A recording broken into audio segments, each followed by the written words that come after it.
Letting go of knowing is key to being open to the world around you. Meditation is a terrific way to enhance your metacognitive awareness. Listening is part of observation, which then goes into challenging and creating inferences with reflective inquiry. And how questions can play a role in good negotiation. The mechanics of constructing your questions really depends on what you're looking for. Job interviews, it's, I think, very critical to ask lots of questions, even though the interviewer may say, hey, hold your questions till the end. And that's okay too, you know? Yep.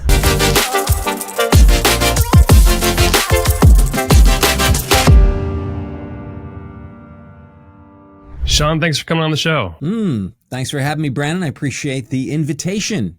Happy to be here. This might be like the most challenging interview I'll ever do, because I'm supposed to ask you a bunch of really good questions to a guy that wrote a book about asking really good questions. So I guess we'll just dive in and you can tell me how I did in the end, right? Yeah, let's do it. So your book is called The Art of the Question, a guide for seekers, dreamers, problem solvers, and leaders. And in the beginning, you mentioned that curiosity is the spark of all wonder and it gives us this burning desire to progress. How can leaders reignite their curiosity in environments where their expertise, it's prioritized over asking questions? Good question. And I do start the book off with the first chapter, curiosity, which I do believe is sort of the essence and the seed of all of our interest in learning about the world and each other. One thing I like to think about for those who feel they may need to enhance their sense of curiosity, the first thing I tend to recommend is let go of the idea of knowing. And I do have a section in the book in the judgment area where letting go of knowing is key to being open to the world around you. The more you think you know, the more you're potentially closing yourself off to the wonderful world of questions and the wonderful world of inquiry. So letting go of knowing and releasing the need to be right are two, I think, critical elements in enhancing one's ability to be curious and to enhance their sense of curiosity, which leads them, I think, to just endless explorations of the world and each other, as well as ourselves. You know what's interesting about just the curiosity? I have a couple young kids, and kids tend to ask a lot of questions. I think in the book you even wrote that 4-year-old kids ask up to 350 questions a day. That seems insane to me. How many do adults ask? Well, I mean, according to various, research, we'll call it, it's been indicated that while the average 4-year-old might ask an average of 350, the average adult asks around 20. Wow. That's if they're working in a situation where questions are a part of their daily lives. A lot of times it's less than that, so we go from an incredibly curious sense of the world and ourselves, and we start to whittle that down until we become adults. And unfortunately, we tend to lose that sense of curiosity. So we diminish our question-asking muscle. It tends to atrophy because what happens is as we get older, asking questions can be quite risky, whether that's as an adolescent in middle school, where asking questions might expose your own vulnerabilities in understanding things, or perhaps asking questions might reveal that you might know too much. So the social pressures start to move in. And then as we move into the workforce, we're often told that answers are valued over questions. So we tend to tuck in, we tend to be quiet, and we tend to not come forth with ideas and questions of how and what if, and we tend to then once again pull back. So it's a combination of both the fact that, yes, as we're younger, we don't know a lot, so it's natural for us to ask a ton of questions. But as I say in the book, it's not just a matter of knowledge saturation that we reach that point of diminished curiosity and diminished questions, but there's also a lot of other factors, social, and also our sense of confidence about ourselves plays a big role in our willingness or unwillingness to ask questions and be curious. Socrates famously said that I know nothing. How can that Socratic method be used effectively in modern workplaces to perhaps challenge assumptions, encourage deeper learning among teams? Whereas what you're describing is I think expertise is valued. And so asking questions does that mean that you know nothing, as Socrates said? Well, the beauty about the Socratic method in Socrates' philosophy about making that declaration that I know nothing, it gave him the really the wide open range of possibilities when it comes to conversing in a dialogue with somebody else. He believed in the concept that even if he did know answers, his job as a teacher and the leader was to empower others to reach deep within themselves and find a wisdom that may already exist within themselves. So if he approached a situation, especially in teaching, he would act as what he would call a maieutic, and a maieutic in Greek is a midwife, and he believed that his job was to help bring forth and give birth to wisdom, understanding, and intelligence that probably already existed in others. And the way to do that is not to come in and pretend that you have the answers, but to be skilled in asking the right kinds of questions in order for the person that you're speaking with to look inward and to think a little more about maybe they can look at a situation differently, or maybe perhaps they can question their own perspectives and reasoning.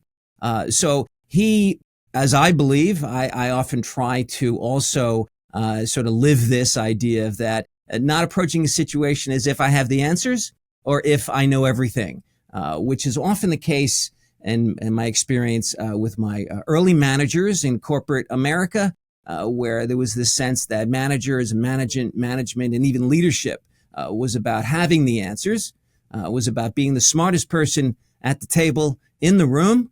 But I quickly learned as I rose in the ranks of management that actually the best leaders were the ones who listened carefully and asked really good questions in order to tap into the wisdom and the knowledge of those, or even just the possibility of wisdom and knowledge of those that he or she might be leading. So it all goes back to Socrates' philosophy about wisdom, knowledge, learning, and how we go about navigating the world around us. You talk in the book about metacognition as a means of regulating our mental processes. Can you share some practical ways we can use self-questioning to enhance our decision-making and problem-solving abilities? Yeah, great. A metacognition I get into, I think, in the 3rd chapter, which is Know Thyself. And I believe that it all starts with being able to ask ourselves better questions in order to understand where our thinking is coming from, where our potential biases might be coming from, where our potential prejudices might be coming from. So being able to ask yourself better questions in order to increase your metacognitive awareness. Now, metacognition technically is really more about having a knowledge about how we learn and how we understand the world, but it does sort of bump into self-awareness and this idea of just being cognitively aware of who we are, how we learn, how we navigate the world, how we react to things. So I often recommend in self-questioning that whether it's in the middle of a task, to ask yourself, have I seen this before? Is there a better way of doing this? Am I approaching this in the way that could actually be presenting some bias, maybe something I'm carrying forward that has some type of bias, which is getting in the way of my understanding of this either conversation or just myself? So I often suggest that improving your ability to ask questions, and I often got a lot of this from studying Zen Buddhism, and understanding, hey, actually the better you are at asking yourself questions, the more self-aware you become, the wiser you become, and you reach down into yourself, and before you know it, you start to see things a little differently, and as a result, you learn to navigate the world in a more efficient way by asking better questions of yourself. I'm not sure if I answered all of that, but somewhere in there is sort of the answer to how we can improve our metacognitive awareness. Is there a good process for how to do that? Like, it sounds like there's a lot of self-awareness and self-reflection in that. Is it journaling? Is it truly just asking a question inside your head? Like, what's the good process for that? Well, I often recommend, and just through experience, meditation is a terrific way to enhance your metacognitive awareness.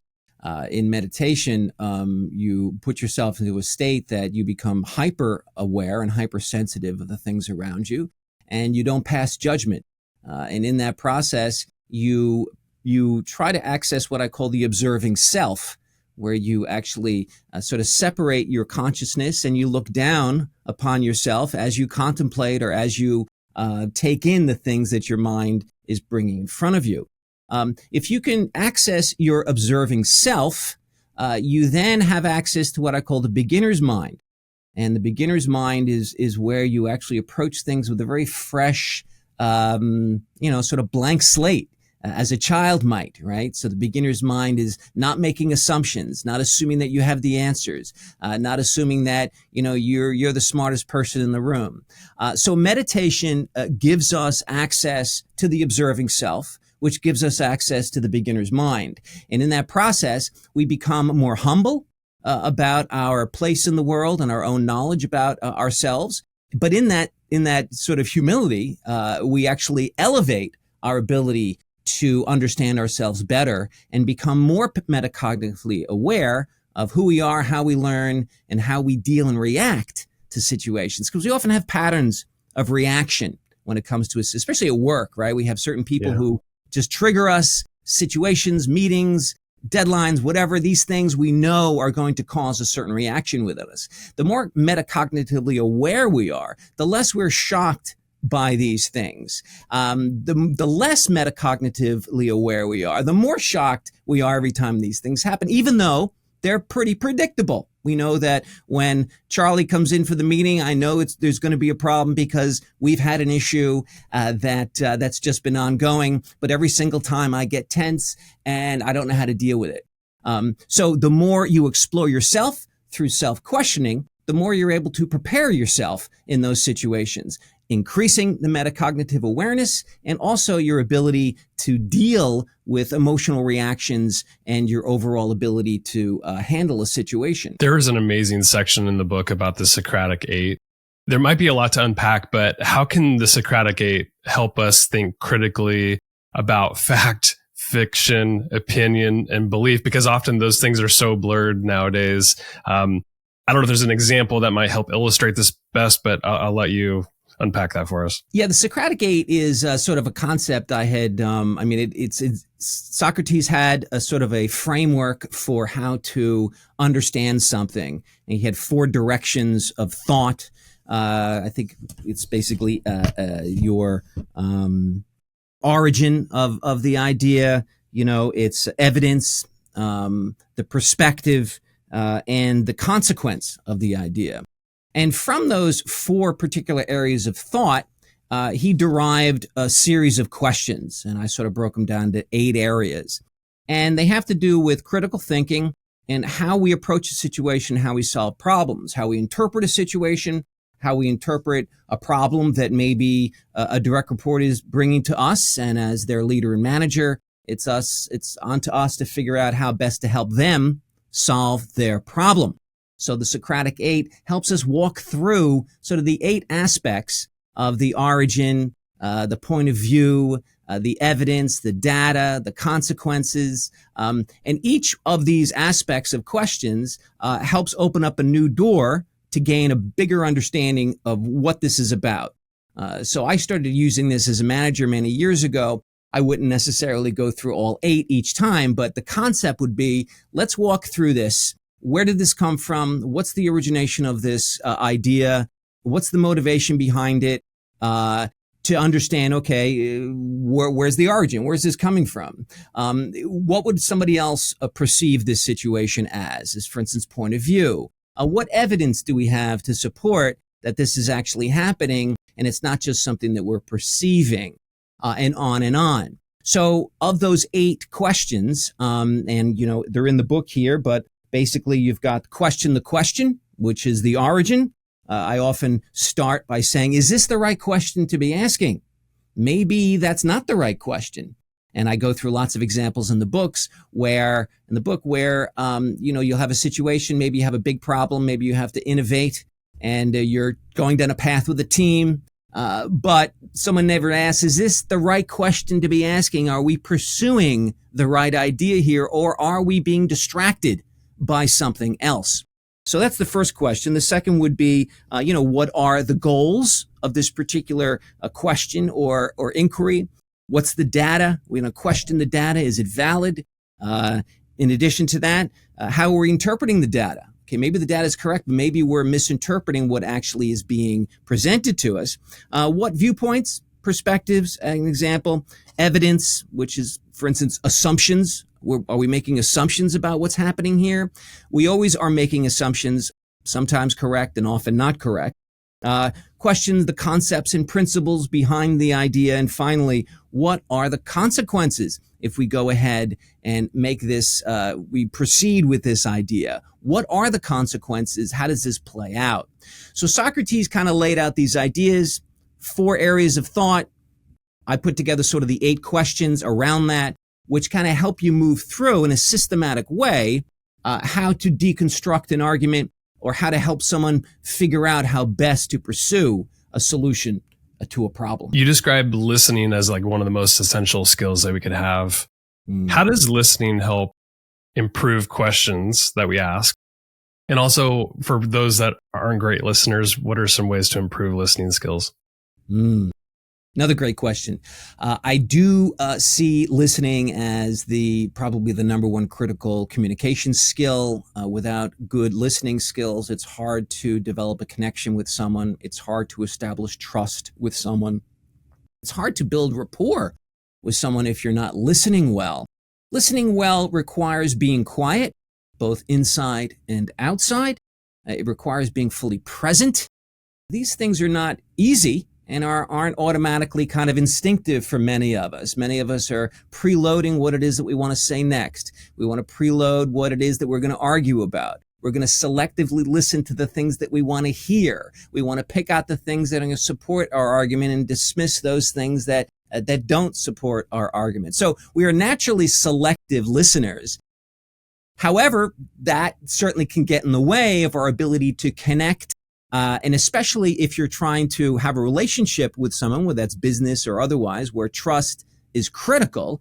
Also in the world of sales, where I spent many years in the beginning of my career, I was studying, what's the difference between successful salespeople and not so successful salespeople? I discovered that the better ones actually are great listeners. They're able to listen very carefully. They're able to interpret what's being said, feed it back in order to make sure that what they're understanding is correct. So that's where questions also come in the listening process. As you listen, then you feed back, and then this process goes back and forth, and it leads to a technique called reflective inquiry. If you're, for instance, a coach or a manager or a leader of a team, listening is part of observation, which then goes into challenging and creating inferences with reflective inquiry. But it all starts with listening. If you're not a good listener and you're not being fully present for the person that you're speaking with, it's much more difficult to have a meaningful conversation that will hopefully inspire the other person to want to continue working with you or communicating with you. So listening, I think, is such a critical aspect of being able to be an effective communicator, because it's not just about vocabulary. It's not just about tone and talking. It's really about listening carefully in order to connect more deeply. And in the chapter, I get into all kinds of different types of listening and ways in which to improve one's listening skills. So there's lots of ideas in the chapter on how to go about improving one's ability to listen. On the concept of reflective inquiry, you gave a pretty good example of a mentor that you had earlier in your career. Maybe give that example. I think it was a good illustration of how to use this. Yeah, I had a great mentor early in my career who I would often turn to with questions about my career and just existence and all kinds of things about life and career and where I was going. And there was one point where I felt I was in sort of an existential crisis, and I wasn't sure which direction to go in my career. I was very confused. And I sat down with him, and he went through a series of questions, as he often did with me. It was very conversational. But the upshot of it was he was asking, one of his first questions was, what are you most passionate about? And I thought about it, and I kind of shared where my passion lied. And then he went through a series of questions asking about, what's in my way, about, pursuing that passion. How did I perceive the obstacles? How did I define my obstacles?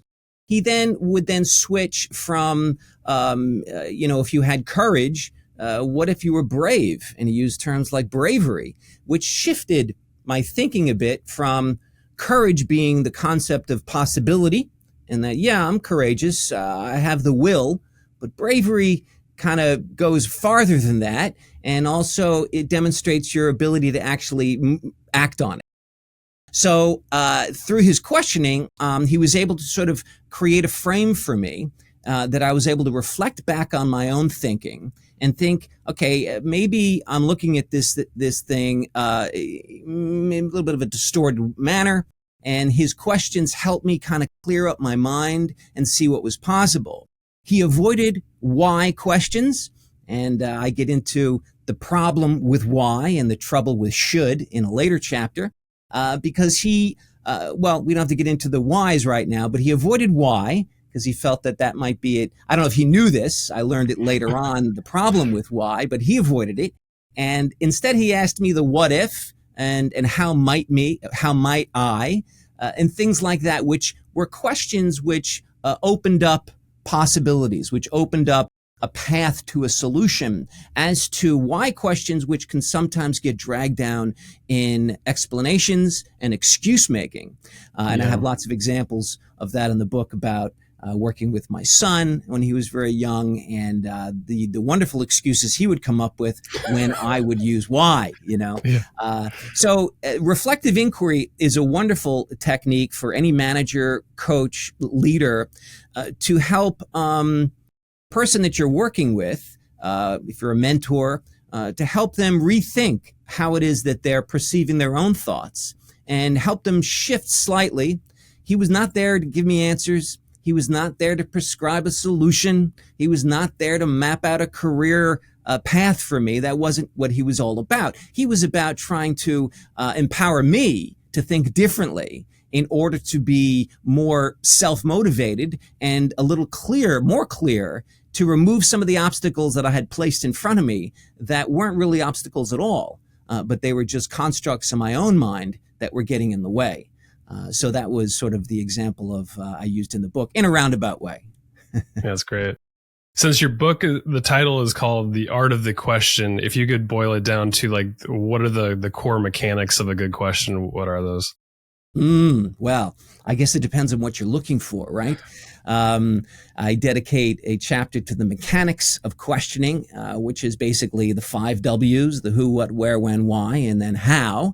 So each one of those activates a different type of thinking when we're asking questions. So how questions will be different than what questions, which will be different than why questions. So the better you are at managing the different types of questions, the more you're able to craft more interesting solutions or solution paths. Now, I forgot your question, Brandon. The mechanics of a good question. Right.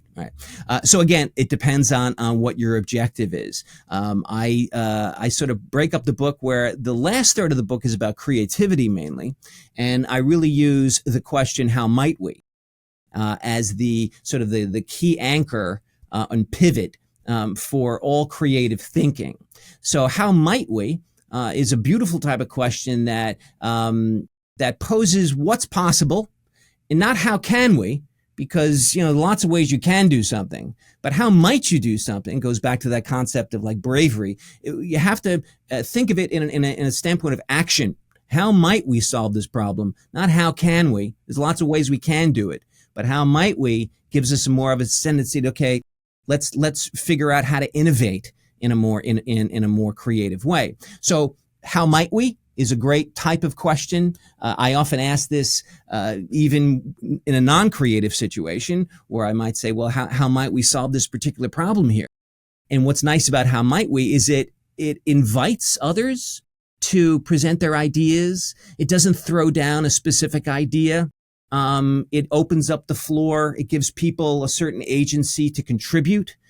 So how one asks questions, especially as a manager and leader, will determine how willing the people you're working with are to opening up and wanting to be part of the conversation. If your questions are why questions and determinative questions that point fingers and really, and there's time for that. I'm not saying that there isn't a place for that. But the problem that I find with questions that are basically, well, why aren't we hitting our numbers this month? Why aren't we more profitable? Now, these may be legitimate questions, but they tend to trigger excuse making in the people that you're speaking with. Whereas how might we, if you say, okay, how might we improve our sales figures? How might we improve this situation? It moves away from excuses and opens up prescriptions. Okay, let's brainstorm this. Let's think about ways to solve this problem. So the mechanics of constructing your questions really depends on what you're looking for. But hopefully what I try to do with questions is I try to make them neutral in the way where they're not pointing fingers, that they're allowing people to contribute without feeling as if they're pushing against something. It has to be contributory if you want to really solve problems. So there's lots of different ways to go about doing that. And I hope I touched on a couple of them. That was great. It does feel like the how might we is very collaborative and unlocks doors for people to be innovative and work together to find a solution. Whereas the why does feel like interrogation or blaming or something like that. So you illustrated it beautifully. You talk about negotiation in the book and how questions can play a role in good negotiation. Whereas, I think we've all been to buy a car and they do persuasion and coercion tactics at times. Yeah. How might a person in a sales environment use questioning to help maybe close a deal, or even in a non-sales environment? How could we use questions to negotiate better? Yeah. Well, I do spend a chapter on the persuasion and negotiation in my workshops. It's certainly a big area of interest, whether that's on the professional level or on the personal level. And that also spills into things like promotion requests, job interviews, where being persuasive by using questions is really critical. And I often coach people who are just out of college and they're postdocs and they're looking for their first jobs. And I often coach them in making sure that they are active in the interview by asking lots of questions and not just answering the questions. So the persuasion negotiation could be anything from specific techniques like rejection, retreat, concession. There's lots of studies in the world of psychology in persuasion that show that there's a process of rejecting and retreating and conceding in a process of negotiation, which increases the likelihood of both parties feeling satisfied in the end. And the way to do that is through questions. So if you're negotiating a particular, whatever it is, a car, a piece of art, whatever the case might be, certainly the first thing you want to do is try to understand the motivation of the other person. So you often start with questions about themselves, about why they're looking to sell this or whatever it might be, in order to understand better. But then when you get into a negotiation, a discussion, research seems to show that if you push back and reject and then retreat and then concede in this process, you're both more likely to feel that you had a big part in the end negotiation. And Robert Cialdini talks about this in his books, as well as Daniel Kahneman and Tversky in their work in cognitive bias and how we tend to perceive negotiation and perceive value. So questions are key there because they not only help you discover, where the vulnerabilities or where the motivations are with the person you're speaking with, but in that process of working through the negotiation, asking the right kind of questions will increase the ability of you getting what it is that you're hoping for, and also engage the other person in a way as opposed to just saying yes or no. So it's not easy. It can be a rather complex process depending on what you're negotiating and trying to persuading. Certainly in job interviews, it's, I think, very critical to ask lots of questions, even though the interviewer may say, hey, hold your questions till the end. And that's okay too, Yep. But I like to weave my questions within the interview process in order to demonstrate a more strategic thought process, as well as just good communication skills. So if a potential employer asks me a question about my work experience or how I would handle a situation, I would certainly answer the question, but then I would immediately follow it with a question. Is this an area that you found struggled with your team? Is this an area that you're looking to improve within your organization? So I always try to make it comfortable, make it very seamless, where you use questions to help persuade by weaving in and responding. So you have to listen, and then you answer, and then you come back with a series of questions. And if you're good at it, over time you'll have more control over the interview and the conversation, and I think you'll demonstrate a higher ability to converse and communicate. When it comes to difficult conversations, which a lot of us, and especially listeners on this podcast who are HR professionals, they've had a lot of difficult conversations. How does the communication wheel that you introduced in the book help us get through difficult conversations? Yeah, what's beautiful about the communication wheel is it breaks apart delineates essentially a difficult conversation into 5 slices. And its premise is that you're separating the behavior from the person. That's the first and foremost thing, right? So you don't want to attach the person directly to the person's behavior. And you want to communicate in a way that you're indicating that these are your observations and your perceptions of what's going on. So it starts by, this is what I have observed in the situation. So say you're a HR professional and you have to deal with an employee, and there's a difficult conversation at hand. And it might have to do with behavior. It might have to do with performance. It might have to, whatever it might be. You start by basically just talking about what you've observed. Here's what I observed. And after that, again, it's purely objective, right? This is what I saw. This is what I heard. This is what I understand. Then you move into how you interpreted what it is. So once again, it's keeping it separate. This is what I saw. This is how I interpreted what I saw. Okay. So I saw you in a meeting and I saw you raise your voice and I thought whatever. This is what I observed, and this is how I kind of understood it, right? So now you're still opening it up. You're not making any declarations. You're not indicting anybody. You're not pointing fingers. You're walking through that process. The third part would be to demonstrate what your wants are and wishes are. And these are, essentially, this is what I would like to have happen. Again, separating the person from the behavior. Now, in this, you're certainly going to get feedback from the person you're talking to. But when you separate the person from the problem, what I call cleave the problem from the person, you're allowing the person a little distance from the behavior, which gives them a little more ability and agency to actually do something about it. If they're intrinsically tied to the behavior and to the actions of what you observed, they feel personally attacked. And it's their person themselves. It's how they see themselves as being essentially indicted. They're less likely to do something about what it is that you're hoping to change. But if you can separate it as much as you can, the communication wheel helps you walk through that process. The more likely they are to look at it objectively, to separate themselves from it, just like you are, and say, hey, here's this problem over here.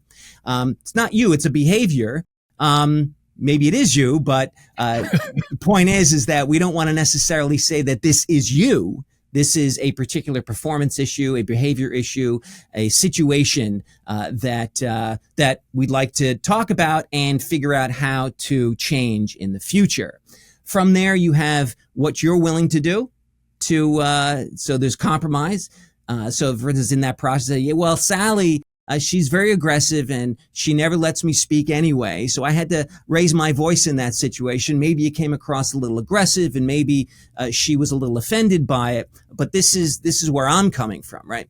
So from there, you say, well, tell you what, I hear you loud and clear. And this is what I'm willing to do. I'm willing to have a conversation with Sally regarding it. And this is what I'm willing to do. Now, what are you willing to do? What can you do to help to change this situation, improve this situation, whatever it might be? So the communication wheel, I feel, is a very elegant model to follow. It's very simple. And, you walk through it and, I don't know if I have it handy here, but what's great about it is it kind of separates, your data, which is your observations, your thoughts, how you interpreted it, your feelings. Okay, I forgot about that one. So feelings are about not only this is how I interpret it, but this is how it made me feel, right? And then this is what I'd like, and this is what I'm willing to do.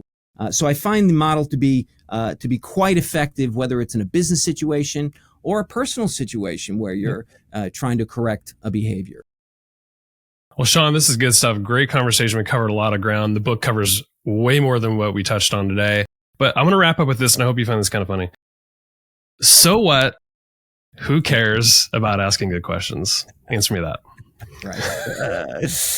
Well, in the book, it's the last chapter of the book, right? So what? Who cares? And that really it came to me when I was watching a Howard Stern video many years ago. I was never a fan of his radio show, but then when he was on TV, I would stumble upon him, and I really started to appreciate his interviewing skills. And there was one particular situation he had a guest on, and the guest was going on, and at the end he just said, "So what? Who cares?" Right? In this really brash, obnoxious tone. I'm like, oh! But within a second, his guest just like a laser beam zoomed in on why what he was saying mattered and to who it mattered to. And it was sort of like this, wow, it's just like clarity within a few seconds.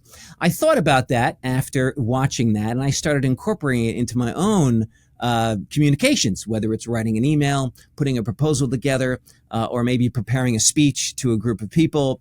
I would ask, okay, make sure, so what, who cares? Just because this matters to me, just because this particular thing really resonates with me, is it going to matter to the people I'm speaking with at this particular moment? So what? Who cares? So it's a little bit of an obnoxious saying, but for me, I think it boils down everything to make sure that what it is you're saying makes sense, has meaning to the people you're speaking with, and it's not just something that's just completely stuck within yourself. So it's really just kind of stepping outside yourself and saying, how does this matter, and why does this matter to the people I'm speaking with? And if you can't answer the question, then you might want to rethink what it is that you're trying to present. Sean's book is called The Art of the Question, a guide for seekers, dreamers, problem solvers, and leaders. Sean, I appreciate you coming on. Where's the best way people can connect with you, find the book, anything that you want to point people to? Yeah, well, my site is peakluma, peakluma.com, and you could reach me through peakluma.com. That's my consultancy for leadership development and training. And the book is available through Amazon, and it's out now. So both ebook and print. My guest today has been Sean Grace. Thanks for coming on. Hey, thanks, Brandon, so much. Take care now.